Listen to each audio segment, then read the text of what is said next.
Tema kita hari ini mengelola rasa khawatir. Jangan khawatir. Ayat 25, karena itu aku berkata kepadamu, janganlah khawatir akan hidupmu, akan apa yang hendak kamu makan atau minum, dan janganlah khawatir pula akan tubuhmu, akan apa yang hendak kamu pakai.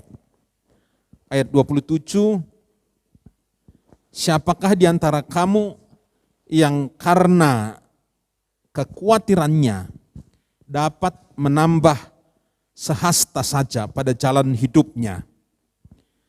Kemudian ayat 34, sebab itu janganlah kamu khawatir akan hari esok, karena hari esok mempunyai kesusahannya sendiri. Kesusahan sehari cukuplah untuk sehari. Saudara-saudara, kita harus jujur bahwa tidak ada di antara kita yang kebal terhadap kekhawatiran. Semua orang pernah, bahkan mungkin hari-hari ini masih khawatir.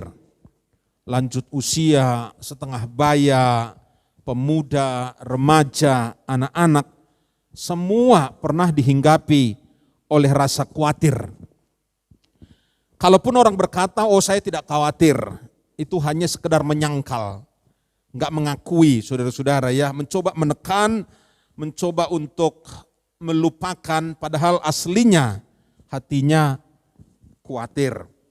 Nah, apa itu khawatir, saudara-saudara? Khawatir adalah rasa takut, rasa cemas, rasa gelisah tentang sesuatu yang belum diketahui dengan pasti.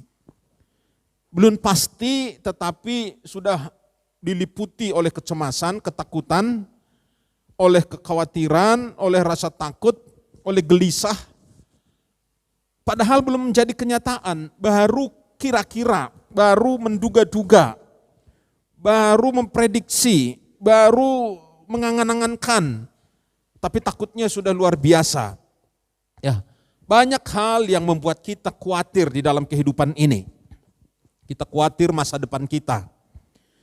Kita khawatir tentang keluarga, kita khawatir tentang studi, tentang pekerjaan, tentang kondisi keuangan, tentang kesehatan. Belum menikah, khawatir. Kira-kira besok ada jodohnya enggak? Ada pasangan hidupnya enggak? Saya melihat biasanya itu kalau anak gadis sudah umur tertentu, orang tuanya khawatirnya luar biasa, gelisahnya luar biasa. Sudah menikah, belum punya anak, belum segera punya anak, ya khawatir. Jangan-jangan enggak bisa punya anak, nanti aku enggak bisa punya cucu. Ya. Hamil, ya khawatir. Kira-kira ini anaknya laki-laki apa perempuan? Saya maunya laki-laki. Nak lahir perempuan kira-kira bagaimana? Ya, kalau lahirnya laki-laki, bagaimana kalau besok dia bertumbuh menjadi penjahat? Ya, tidak baik bertumbuhnya. Kalau anaknya perempuan atau cucunya perempuan, dia khawatir bagaimana besok kalau tidak dapat jodoh. Khawatir dunia ini katanya udah semakin tidak karu-karuan. Ya, Bill Gates tulis buku, saudara-saudara. Dia berkata kira-kira 10-15 tahun ke depan ada ancaman yang melebihi COVID-19 yang akan menghantam dunia ini.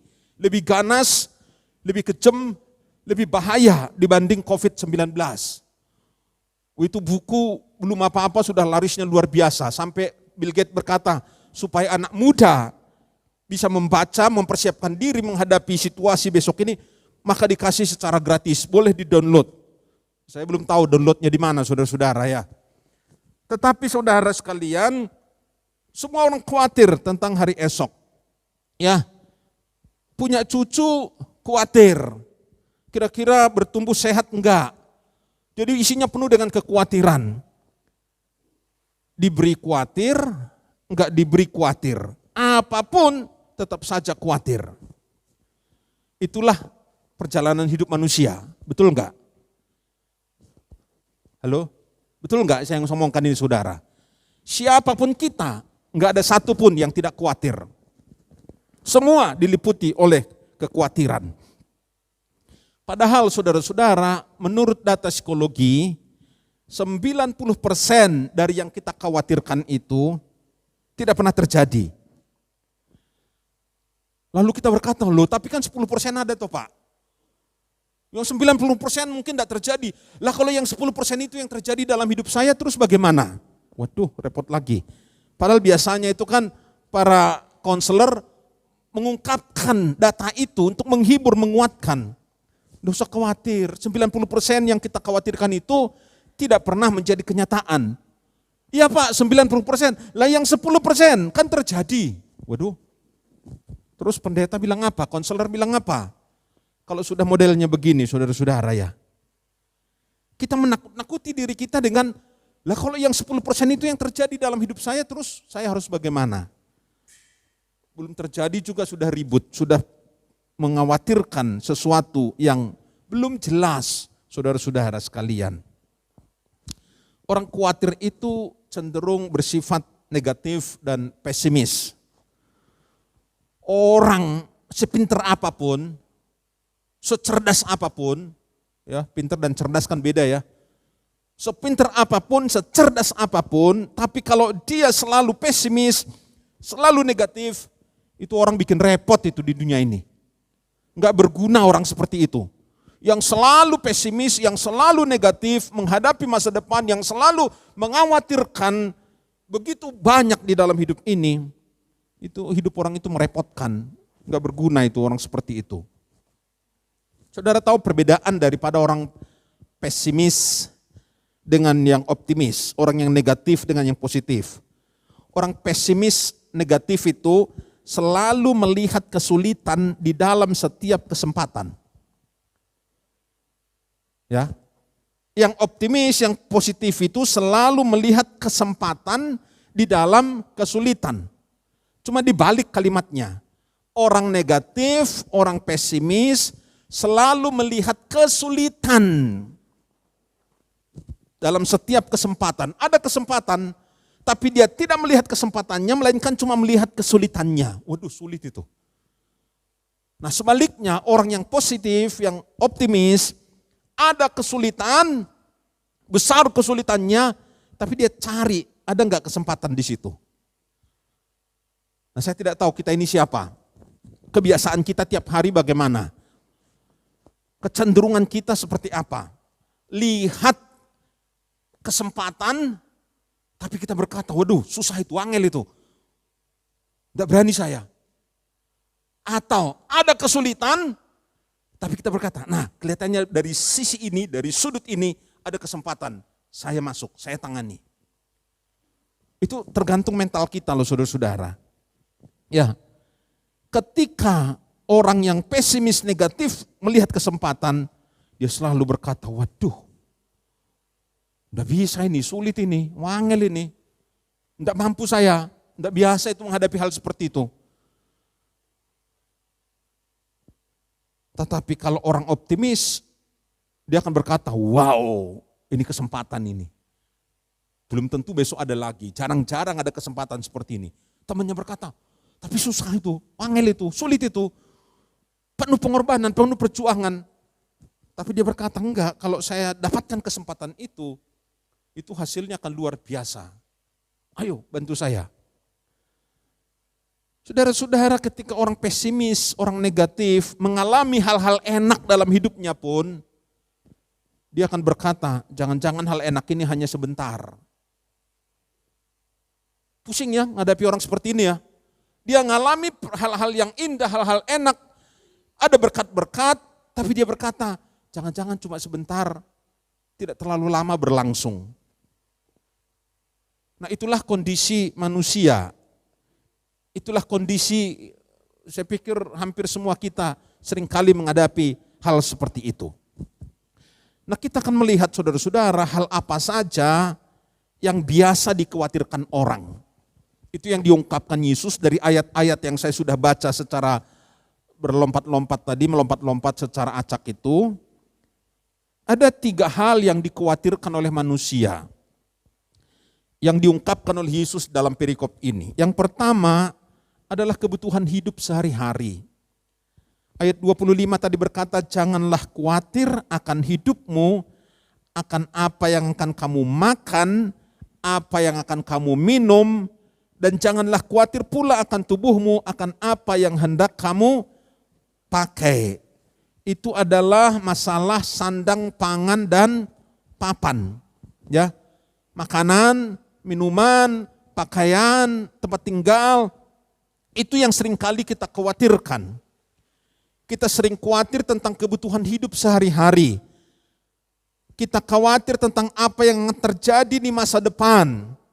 Sampai kita lupa mengurus masa kini. Kita khawatir tentang segala macam hal-hal yang kecil-kecil, yang tidak berarti. Tapi yang tidak berarti itu kita besar-besarkan. Kita khawatir tentang kesehatan kita, tentang pekerjaan, tentang keluarga dan sebagainya yang sebenarnya hanya ada dalam angan-angan. Belum tentu terjadi. Berapa hari lalu saya dapat kabar teman waktu SMA dulu, SPG, sekolah guru dulu kami ya. Teman saya vokal grup bertahun-tahun meninggal. Saya dapat dari Facebooknya orang lain. Lalu saya tanya teman-teman di grup kami, teman-teman ini berita apa? Saya nggak terlalu jelas. Lalu banyak komentar dari teman-teman itu saudara-saudara. Tapi umumnya kemudian mereka berkata, waduh, lah giliran kita kapan? Teman kita usia gitu, saya baru saja pada pensiun. Teman-teman itu pensiun di akhir tahun ini kebanyakan. Pensiun karena banyak yang jadi guru, kepala sekolah, ada yang guru SD, SMP, SMA. Lalu di pertengahan tahun ini sampai akhir tahun ini beberapa pensiun. Nah, ketika dapat kabar itu ada teman kelas kami dulu, satu angkatan kami dipanggil Tuhan. Lalu teman-teman yang lain pada ribut. Lah giliran kita kapan teman-teman? Saya tidak jawab lagi. Wah ini orang-orang yang pesimis begini. Sudah khawatir tentang umur. Rata-rata umurnya baru 60, 61 saudara-saudara ya. 60, 61, tapi sudah khawatir tentang kesehatan, tentang batas umur dan segala macam. Yang sebenarnya baru ada di dalam angan-angan. Bapak Ibu daripada khawatir tentang makanan, tentang minuman, lebih baik bersyukur bahwa kita masih punya hidup. Ya, kita masih hidup. Ya syukuri itu. Soal makan, minum itu urusan Tuhan besok. Daripada khawatir tidak mampu membeli pakaian, lebih baik kita bersyukur kita masih punya tubuh. Tubuh kita utuh. Betapa seringnya kita memandang hanya kepada masalah dan lupa memperhatikan apa yang masih ada pada diri kita. Kita hanya khawatirkan sesuatu yang tidak ada, tapi yang ada kita tidak syukuri. Amsal 12 ayat 25 berkata, kekhawatiran dalam hati manusia itulah yang menyebabkan hatinya bungkuk. Ya. Kekhawatiran dalam hati manusia itu menyebabkan hatinya bungkuk. Terjemahan kontemporer berkata, worry is a heavy burden. Kekhawatiran itu adalah beban yang berat. Kekhawatiran membungkukkan orang, kata terjemahan lain. Bukan hatinya bungkuk, tetapi punggungnya juga bungkuk. Kekhawatiran itu membungkukkan hati orang, membungkukkan badan orang, karena kekhawatiran itu adalah beban berat. Nah itu yang pertama, yang dikhawatirkan orang. Yang kedua adalah umur, ya umur panjang.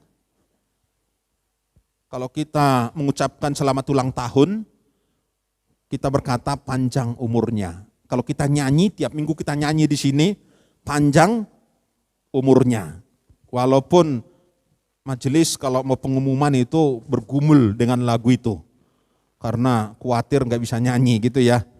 Wah, Pak Pujo, Pak Rustan, Pak Pratiti, kalau disuruh nyanyi panjang umurnya, itu bergumul katanya gitu ya. Tapi saudara-saudara sekalian, doa kita ialah supaya panjang umur. Saya pun kalau kirim WA kepada orang yang berulang tahun, saya tidak pernah atau jarang sekali berkata panjang umur. Sehat selalu dan senantiasa diberkati Tuhan. Kalau sehat selalu kan umurnya berarti panjang toh? Sehat selalu dan senantiasa diberkati Tuhan. Itu saya pikir saya jarang mengganti kalimat. Mungkin kurang kreatif pikir orangnya tuh dari tahun ke tahun ucapan selamatnya kok cuma sehat selalu, senantiasa diberkati Tuhan. Saudara-saudara sekalian, kenapa orang khawatir? Ya, ayat 27 berkata, siapakah di antara kamu yang karena kekhawatirannya dapat menambah sehasta saja pada jalan hidupnya. Bahasa Indonesia sehari-hari berkata, siapakah dari kalian yang dengan kekhawatirannya dapat memperpanjang umurnya, biarpun sedikit. Tidak ada. Banyak orang khawatir tentang umurnya, apalagi pada masa pandemi seperti sekarang ini. Karena kita kan sering kali dengar, tiba-tiba teman kita, tidak ada. Baru aja ngobrol seminggu atau 3 hari sebelumnya, tahu-tahu nggak ada. Ya, saya paling banyak terima kabar begitu loh saudara. Pendeta di sana, baru ngobrol, tahu-tahu nggak ada. Pendeta di sana, jadi selama pandemi ini sudah berapa pendeta Isa Al-Masih yang kena COVID lalu meninggal. Kadang-kadang saya harus pimpin penghiburan melalui Zoom. Ya kalau jauh-jauh itu saya minta teman-teman MPH yang di kota itu yang melayani. Ada banyak yang kita dengar sampai membuat kita kadang-kadang memang harus jaga diri sedemikian rupa. Tiba-tiba ada saudara kita dapat dia memberi kabar, dia juga kena. Sudah vaksin 3 kali, tetap kena. Jadi saudara yang vaksin 2 kali apalagi itu ojo kemaki. Tetap aja pakai masker, tetap jaga jarak, tetap cuci tangan, tetap 3M itu bahkan 5M saudara-saudara ya. Jaga jarak, jangan terus mepet-mepet ngobrol. Yang diajak ngobrol sudah mundur pepet meneh, udah mundur pepet meneh. Sini takut, sananya bikin takut. Dan itu membuat kekhawatiran semakin bertambah-tambah. Saudara-saudara ingat, masalah kematian memang merupakan misteri yang penuh dengan berbagai teka-teki yang membingungkan. Tidak seorang pun tahu kapan, di mana, dan bagaimana. Tiba-tiba kita dengar bos Matahari pulang dari kerja, santai-santai di villa, malah hanyut. Masih ingat itu ya? Bos Indomaret berapa waktu lalu naik mobil bersama keluarga, tiba-tiba ketimpa truk gandeng atau apa kontainer. Bos padahal tidak ada seorang pun yang tahu berapa panjang usianya. Menurut statistik saudara-saudara, tiap 2,5 detik ada 1 orang meninggal di dunia ini. Tiap 2,5 detik. Jadi saya bisa bayangkan tiap hari ternyata orang antri terbang ke angkasa. Tiap hari ribuan orang terbang ke angkasa. Kita nggak lihat, kita naik pesawat pun nggak ketemu itu. Karena tiap 2,5 detik ada 1 yang dipanggil Tuhan. Tetapi saudara-saudara kita tidak khawatirkan soal itu. Orang yang terus khawatir belum tentu lebih sehat. Mungkin malah sakit-sakitan. Ya. Kekhawatiran tidak dapat memperpanjang umur kita biarpun 1 detik kata Tuhan Yesus. Kita memang harus waspada sekali lagi. Kita memang harus hati-hati. Tapi jangan sampai diperbudak oleh rasa khawatir. Nah penyebab kedua yang orang khawatir itu tadi itu, umurku panjang apa enggak ya? aku sudah begini kira-kira masih berapa tahun lagi enggak ya? Ayo kalau tanya yang umurnya sudah 60-an, jujur gitu. Gimana? Wah enggak tahu itu, kelihatannya berapa tahun lagi. Enggak usah dipikir itulah, santai saja jalani hidup ini. Hidup sehat, hati-hati, jangan sembrono, ya.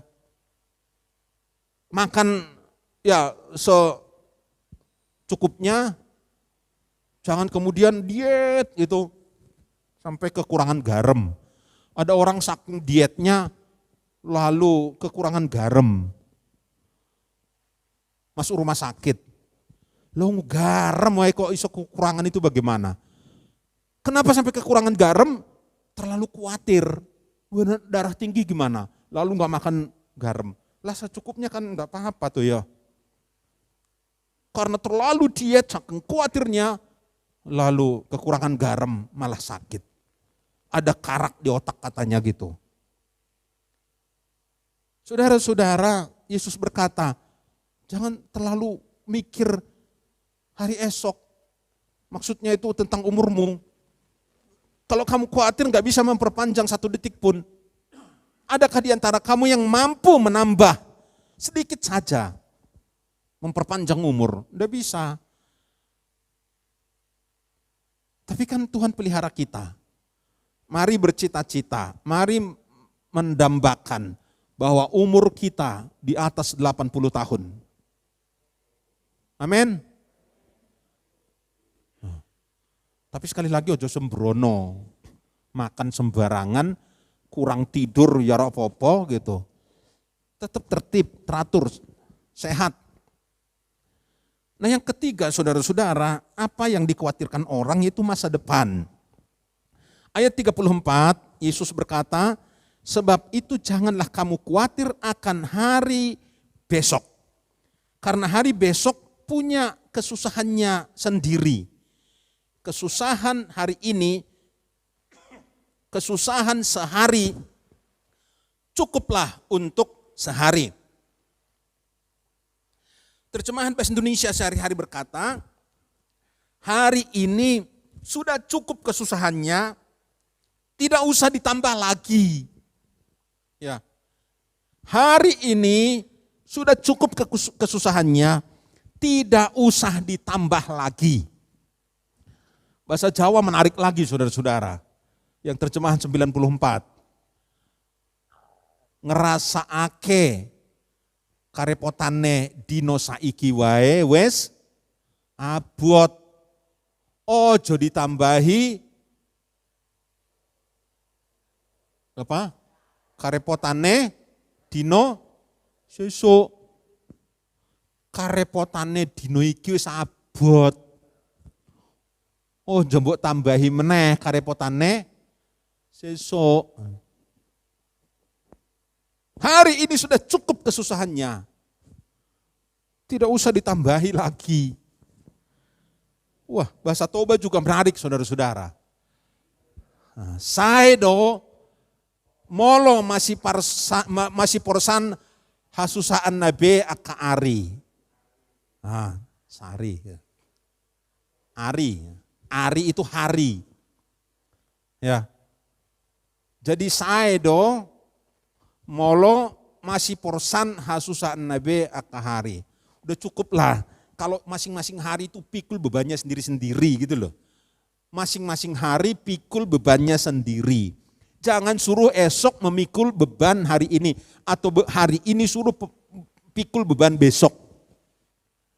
Jangan bawa kekhawatiran hari ini sampai besok. Atau jangan tarik kekhawatiran besok masuk ke hari ini. Kesusahan hari ini wes abot. Nggak usah ditambahi. Ya. Memikul beban bukan kita tetapi biar hari itu sendiri yang memikul bebannya. Itu kira-kira inti daripada terjemahan Batak tadi. Biarlah hari pikul bebannya hari. Jangan manusia pikul beban itu. Tahu maksudnya ya? Prakteknya bagaimana itu? Biarilah hari itu memikul beban hari ini. Oh coba pikul. Ya. Apalagi tarik kekhawatiran besok masuk ke hari ini. biarlah masa depan mengurus dirinya sendiri. Kita manusia nggak usah ikut campur, apalagi anak Tuhan. Nggak usah ikut campur urusannya hari. Hari pikul bebannya, mereka juga tahu itu hari ini tidak mau pikul bebannya hari besok. Oh, urusanku hari ini akeh, mbok kongkon ngurusi sesok. Nggak usah. Nah, seringkali manusianya, ya tak ambil alih, aku yang ambil alih. Bebanku angel, abot, ya bebanmu tak tanggung sisan. Bukan cuma bebanmu, beban sing sesok tak tanggung sisan, karepmu kono itu. Padahal itu bukan urusan kita, saudara-saudara. Itu urusan masa depan. Urusannya hari ini, ya biar dipikul oleh hari ini. Urusannya besok dia pikul oleh hari esok. Urusannya lusa dipikul oleh hari lusa. Ada seorang kaya, ini cerita saja, cerita enggak sungguhan tapi cerita. Orang kaya ini hitung kekayaannya, saudara-saudara. Selesai dia hitung, dia menangis. Orang lewat tanya, "Bapak nangis kenapa?" Dia jawab, "Aku hitung kekayaanku." Nah terus setelah saya hitung ternyata cuma cukup untuk keturunan ketujuh. Loh, keturunan ketujuh aja nangis gimana toh? Lah yang ke-8 jadi pengemis. Karena di keturunan ke-7 hartaku sudah habis. Keturunanku yang ke-8 bakal jadi pengemis. Nangis dia, saudara-saudara ya. Ini orang pintar apa orang bodoh, saudara? Dia punya harta yang bisa dinikmati keturunannya, anaknya, cucunya, buyutnya, canggahnya apalagi tuh. Saya kemarin punya ada tulisan bahasa Jawa itu sampai berapa keturunan, 15, 16 keturunan. Itu namanya ada semua, bahasa Jawanya itu menarik sekali. Lah dia hitung keturunan pertama masih kaya raya. Hitungan cucunya masih kaya. Canggahnya atau buyutnya masih lumayan kaya. Lalu sampai ke-7 habis. Lah yang ke-8 kan kasihan jadi pengemis. Lah itu ke-8 itu masih berapa puluh tahun ke depan, ratusan tahun ke depan. Dia sudah nangis itu bagaimana? Tapi itu sindiran, saudara. Itu gambaran daripada kehidupan manusia yang terlalu jauh ke depan. Dia pikir, padahal urusan hari ini saja sudah habot. Nah saudara-saudara, itulah yang dikhawatirkan manusia. Itu yang diungkapkan Yesus. Orang khawatir soal sandang pangan papan, kehidupan sehari-hari. Orang khawatir tentang batas umurnya, padahal Tuhan yang menentukan umur kita ya. Tadi kita nyanyi Tuhan menetapkan langkah-langkah orang yang hidup berkenan kepadanya. Kalau jatuh tidak sampai tergeletak, tangi. Jatuh 7 kali, bangun 7 kali. Itu kata Amsal. Nah, saudara-saudara, orang mengkhawatirkan tentang masa depannya. Besok kira-kira aku masih ada harapan enggak? Anak-anakku gimana, cucuku gimana? Terlalu jauh. Nah Yesus memberi nasihat kepada kita, bagaimana kita mengelola, bagaimana kita mengatasi rasa khawatir. Ini bagian kedua yang kita mau bicarakan. Bagaimana kita mengelola, bagaimana kita mengurus, mengatasi kekhawatiran kita. Corrie ten Boom, seorang tokoh pada masa Hitler itu ya, pada masa Nazi. Corrie ten Boom itu orang Belanda tetapi ditawan oleh Nazi waktu itu, dipenjara berulang kali bersaudara Corrie ten Boom dan saudarinya. Dia bilang begini saudara-saudara, kekhawatiran itu seperti kursi goyang yang terus bergerak tapi tidak pergi kemana-mana. Cuma menghabiskan tenaga kita. Bapak Ibu pernah pakai kursi goyang gitu? Kursi goyang sambil nonton TV, kursi goyang sambil baca WA, kursi goyang mentelangi HP, berjam-jam gitu ya toh, sambil kursi goyang gitu. Enggak kemana-mana, bergoyang terus, menghabiskan energi, menghabiskan tenaga, tapi enggak kemana-mana. Nah begitu itu kekhawatiran, bikin kita capek, tenaga kita tersita, energi kita habis, tapi enggak kemana-mana, cuma begitu saja, tapi lelahnya luar biasa. Udah kita khawatir. Karena kekhawatiran dapat melumpuhkan kehidupan kita. Bisa memperbudak kita. Bisa membuat kita tidak nyaman. Membuat kita menjadi murung, kehilangan sukacita, tidak bisa tidur.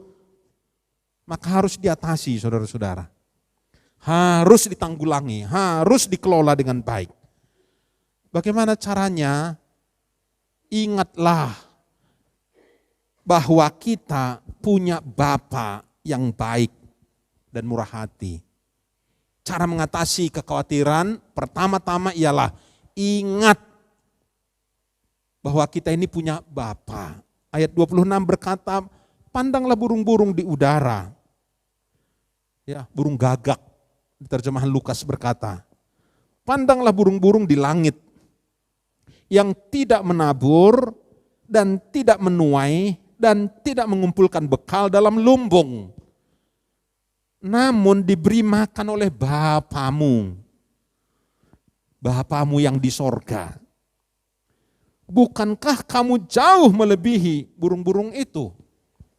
Ayat 30, jadi jika demikian Allah mendandani rumput di ladang, tidakkah ia akan terlebih lagi mendandani kamu, hai orang yang kurang percaya? Burung diberi makan, rumput didandani, melebihi Salomo. Apalagi kita, apalagi kamu, kata Tuhan Yesus. Kita jauh melebihi burung-burung itu, kita jauh melebihi bunga-bunga tersebut. Ya, sekali lagi burung di sini menurut Injil Lukas adalah burung gagak. Di Israel memang sampai hari ini banyak burung gagak. Burung gagak suaranya cuma wek, wek, gitu.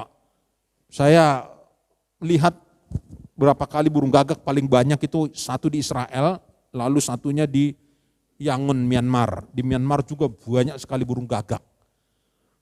Jadi saya di hotel pagi-pagi lihat dari jendela burung gagak aja isinya itu di atap-atap rumah. Hitam kemana-mana hitam gitu ya. Banyak sekali. Enggak cuma puluhan, ribuan burung gagak di kota Yangon itu. Di Israel pun gitu pagi-pagi kalau kita lewat itu sudah wakok, wakok. Nah yang begitu saya pikir makan dari mana, makanannya apa? Makan burung gagak kan katanya daging gitu ya. Itu apa namanya itu? Hewan-hewan lain yang mati. Makan dari mana burung gagak sekian banyak? Kalau mungkin burung emprit ya pergi ke sawah-sawah, pergi ke ladang dapat makanan.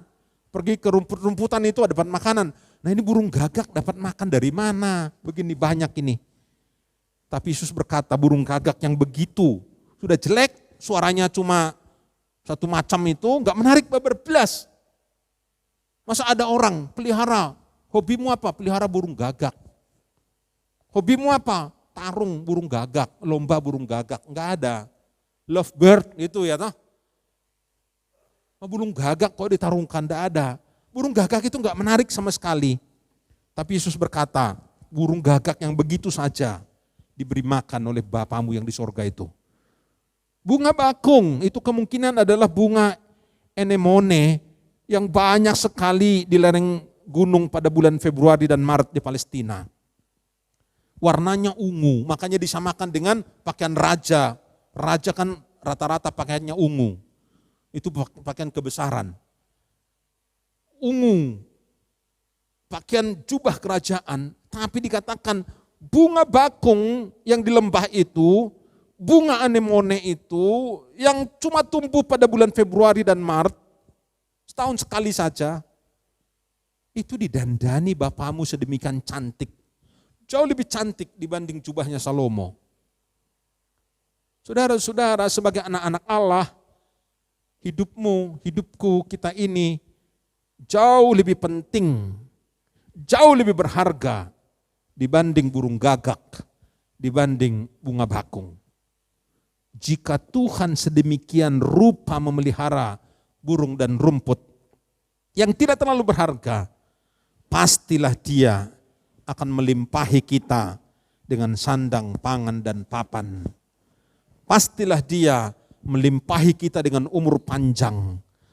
Pastilah Dia melimpahi kita dengan semua kelengkapan di masa depan. Karena apa saudara-saudara? Dia tahu kebutuhan kita, bahkan merupakan kesenangan, pleasure baginya untuk memenuhi segala kebutuhan kita. Kesenangan merupakan kegembiraan bagi Tuhan untuk memberi kepada kita. Jangan pernah berpikir Tuhan itu pelit. Tuhan itu lalu menghukum kalau kita enggak setia ibadah, kita enggak dikasih pakaian, enggak dikasih makanan. Kalau kita berontak sedikit, berbuat apa sedikit itu yang tidak setia kepadanya, langsung dihukum. Enggak begitu saudara-saudara. Bapamu adalah Bapa yang baik. Saya berulang kali mengutip lagu lama saudara-saudara. Tapi saya suka sekali lagu ini. Seperti sungai mengalir kasih Allah. Seperti sungai anugerahnya. Seperti api menyala. Ya, seperti nyala api. Hatinya membara untuk orang yang berseru kepadanya. Itu sifat Bapa kita. Kehormatan, kegembiraan, kesenangan untuk memberi berkat bagi anak-anaknya. Amin. Itulah Bapa kita saudara-saudara.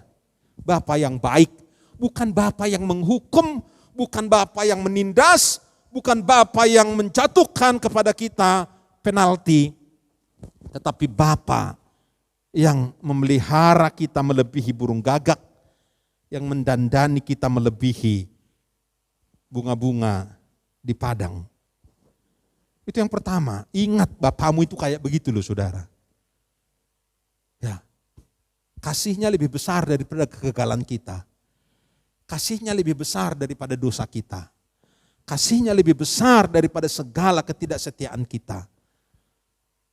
Wah kalau begitu ya sudah, kasihnya lebih besar, aku tak semauku. Bocengli itu namanya. Kalau kita tahu betapa besar kasihnya, kita akan berkata, ban-ban kamsia Tuhan. Cemban-cemban itu kan. Kalau orang Solo berkata dulu, pendeta dari Solo, kalau tiap kali berdoa, beribu-ribu terima kasih.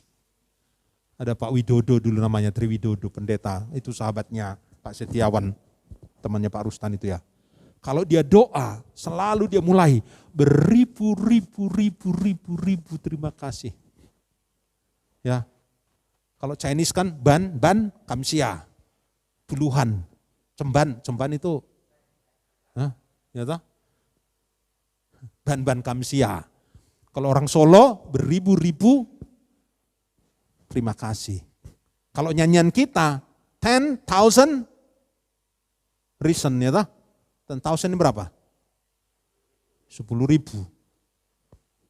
Nah saudara mau ikut yang mana? Ikut cara Tiongkok, ban-ban, cemban-cemban gitu ya toh? Atau mau ikut cara Solo, beribu-ribu, atau mau ikut cara nyanyian, 10,000. Saudara-saudara sekalian, Bapak kita baik. Nah itu nomor satu, bagaimana kita supaya enggak khawatir, ingatlah Bapakmu itu apian. Amin. Bapak kita itu baik. Lah aku salah kok. Bocah salah ya paling selentik oleh bapak ya toh. Masuk di kampleng, sini kamu, salah kamu, kaong sampai KO. Apa pernah bapakmu begitu? Ora, paling ambil rotan, ambil sabuk, ambil apa. Nah ibu mau toet atau teot apa toet? Teot. Nah.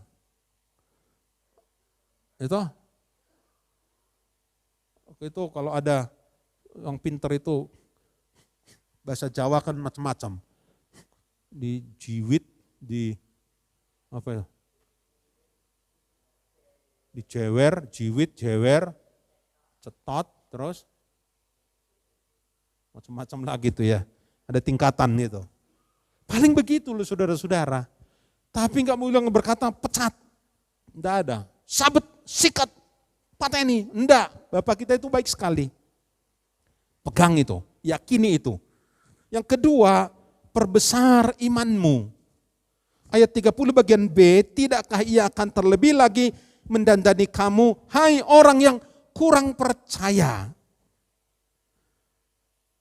Yesus tegur mereka karena kurang percaya. Kurang percaya artinya apa? Imannya kecil. Beriman tapi imannya cilik. Nah itu harus ditambahi. Bangsa-bangsa yang tidak mengenal Allah khawatir, kata Tuhan Yesus. Tapi kamu yang mengenal Allah tidak boleh seperti itu. Kita yang mengenal Bapa kita enggak boleh seperti bangsa-bangsa ini. Maka harus perbesar iman. Orang dunia ini bangsa-bangsa dapat itu dengan cara mencari semua. Ya, kata mencari itu artinya berusaha keras dengan sekuat tenaga, dengan kerja keras, dengan beban berat. Orang-orang di dunia ini, bangsa-bangsa mencari semua itu, sandang pangan papan dan segala macam itu tadi, dengan berusaha keras, dengan sekuat tenaga, dengan kerja keras, dengan beban berat. Saya pikir ada kata-kata yang kita boleh pakai, tapi jangan semuanya. Kita boleh berusaha keras, dengan sekuat tenaga, dengan kerja keras.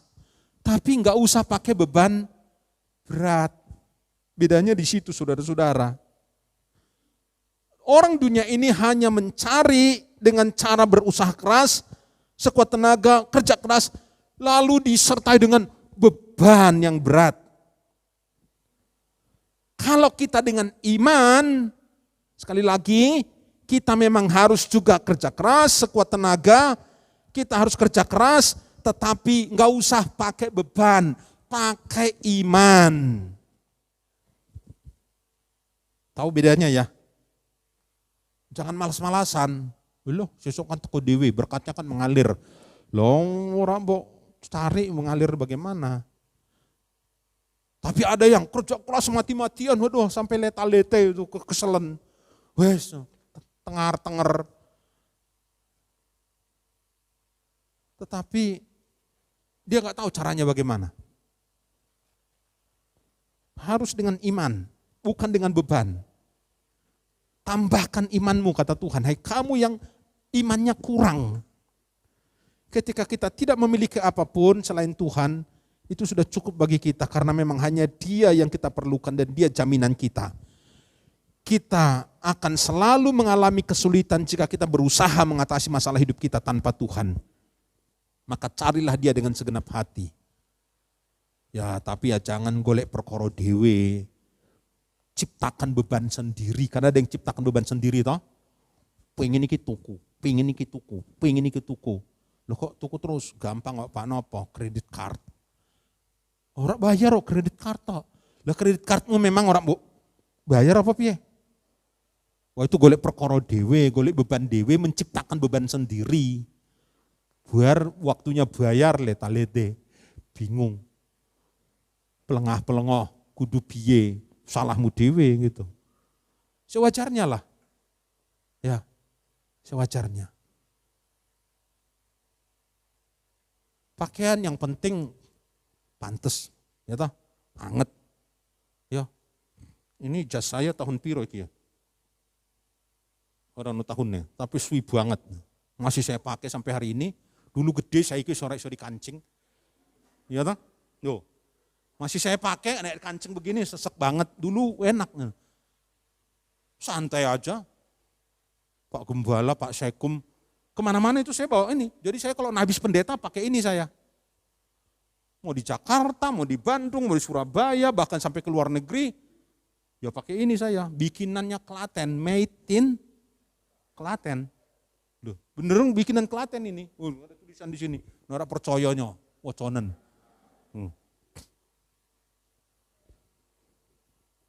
Waduh, oh saya nih enggak beli pakaian yang antivirus, antibakteri di Singapura enggak puas. Ada pendeta yang begitu. Cari baju, kudu ke Singapura. Padahal orang daerah sini. Orang Jawa Tengah sini. Tapi nek cari baju yang anti kuman. Pergi ke Singapura. Enggak usah yang begitu-begitulah ya. Yang pantas, yang bagus, yang rapi. Made in Klaten boleh. Enggak usah made in macam-macam. Saya pernah pergi ke mana itu? Las Vegas. Las Vegas, dari LA ke Las Vegas. Lalu di tengah jalan itu ada rest area. Nah, di situ banyak toko. Rest area nggak kayak di sini cuma makanan gitu. Di sana rest area isinya ada mall, toko besar-besar. Lah iseng-iseng saya lihat, ada baju putih bagus sekali. Kelihatannya kok rapi sekali, kerahnya mantap gitu. Lalu saya pikir, coba beli satu. Saya buka, buatan mana kira-kira? Biasanya lihatnya begitu. Begitu buka buatan mana, saudara tahu bukan buatan mana? Buatan Indonesia. Lah ngopo beli di Amerika buatan Indonesia? Sudah gitu nggak bisa dipakai di Indonesia. Saya dibelikan teman saya itu berapa hem dari Amerika. Bikinannya Nicaragua, bikinannya mana gitu kan. Sampai di sini saya coba. Sumuk, nggak pernah saya pakai. Ibu tanya, loh kok nggak pakai itu? Sumuk. Enakan bikinannya Klaten. Rayo, bikinannya Cibaduyut ya boleh ya tak? Ya yang penting kita pakai yang bagus lah. Enggak usah terlalu macam-macam. Nah yang ketiga saudara-saudara, cari kerajaan Allah dan kebenarannya. Ayat 33, tetapi carilah dahulu. Seek the first. Nomor 1, cari kerajaan Allah dan kebenarannya. Apa artinya mencari? Mencari itu adalah berusaha dengan sungguh-sungguh, dengan tekun untuk memperoleh. Ya, sungguh-sungguh tekun. Dahulu artinya apa? Carilah dahulu, bukan dahulu zaman dulu gitu enggak. Seek the first. Cari yang utama, pertama-tama, urusan teratas. Urusan prioritas dari semua kesenangan, dari semua kepentingan. Nomor 1 adalah kerajaan Allah dan kebenarannya. Ini artinya kita diminta untuk mendahulukan kerajaan Allah, mendahulukan kebenaran.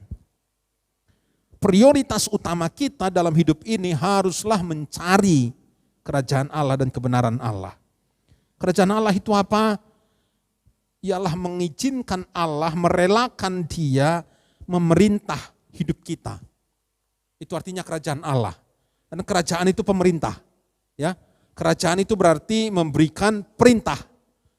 Nah, Indonesia kan sama, pemerintah, bukan kerajaan republik, tapi kan ada pemerintahnya. Pemerintah berkata, pakai masker, semua pakai masker. Itu kan taat. Kemudian bayar pajak. Lalu naik mobil, pakai seatbelt. Apalagi? Macam-macam. Itu diperintah, manut. Nah, kerajaan Allah sama saudara, Dia mau mengatur kita, memerintah kita, memberi batasan-batasan. Nah itulah yang kita cari lebih dulu. Pemerintahan Allah di dalam hidup kita, merelakan Dia mengatur hidup kita. Jika kita melakukan itu, maka semua akan ditambahkan. Jangan cari tambahannya itu, ekstranya itu, bonus itu. Imbuh, yang lain semua itu cuma imbuhan. Ya. Sandang pangan papan, umur panjang, apalagi tadi itu, masa depan, itu semua cuma imbuhan. Yang utama ialah kerajaan. Kita bersyukur berapa minggu ini jumlah kita semakin banyak. Saya tidak tahu selama pandemi kemarin, itu saudara bagaimana? Tetap cari Tuhan, ataukah diam saja? Ke pasar berani kata temannya, pergi makan di restoran berani, tapi pergi gereja enggak berani. Sampai yang mengatur di sini ada siapkan cuci tangan, siapkan termogan, ngawasi apa di depan, sampai ini orang-orang kok rata kok ya Pak. Lah yang orang ngerti. Harusnya kita belajar diatur oleh kerajaan Allah, bukan diatur oleh kepentingan dunia ini.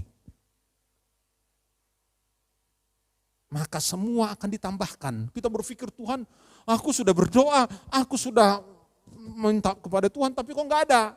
Tuhan berkata, karena kamu tidak diatur oleh kerajaanku, aturan-aturan surgawi. Kamu diatur oleh kepentinganmu sendiri, diatur oleh hidupmu sendiri, diatur oleh pertimbangan-pertimbanganmu sendiri, diatur oleh keluargamu, diatur oleh bisnismu, diatur oleh kekhawatiranmu. Ya enggak saya kasih. Coba kamu diatur oleh kerajaanku, ya tak kasih. Kira-kira jawabannya begitu loh saudara. Nah saya ingin mengakhiri dengan nasihat dari tokoh-tokoh. Saya agak panjang hari ini, biasanya saya jam 7 kan selesai. Tapi karena kita sudah lebih normal lagi jadi saya tambahi. Saya mau mengakhiri dengan nasihat dari tokoh-tokoh Alkitab. Pertama Daud. Raja Daud berkata, serahkanlah kuatirmu kepada Tuhan, maka ia akan memelihara engkau. Tidak selama-lamanya dibiarkannya orang benar itu goyah. Serahkanlah, lemparkanlah, uncalno. Tahu ya, benar ya uncalke ya, uncalno. Uncalke kuatirmu. Lemparkan. Mosok Tuhan dilempari, dibandem pakai kuatir. Berapa apa? No, tak bandem Tuhan gitu ya. Tuhan dilempari, dibandem pakai, nggak pakai batu tapi pakai kuatir. Lemparkan itu. Jadi serahkan itu enggak cuma nyoh gitu tapi uncal dong gitu. Kuatirmu itu kepada Tuhan. Lalu Paulus menasihati 2 kali. Yang pertama 1 Korintus 7:32, yang kedua di Filipi 4 ayat 6. Di 1 Korintus 7:32a dia berkata, aku ingin supaya kamu hidup tanpa kekhawatiran. Bisa enggak?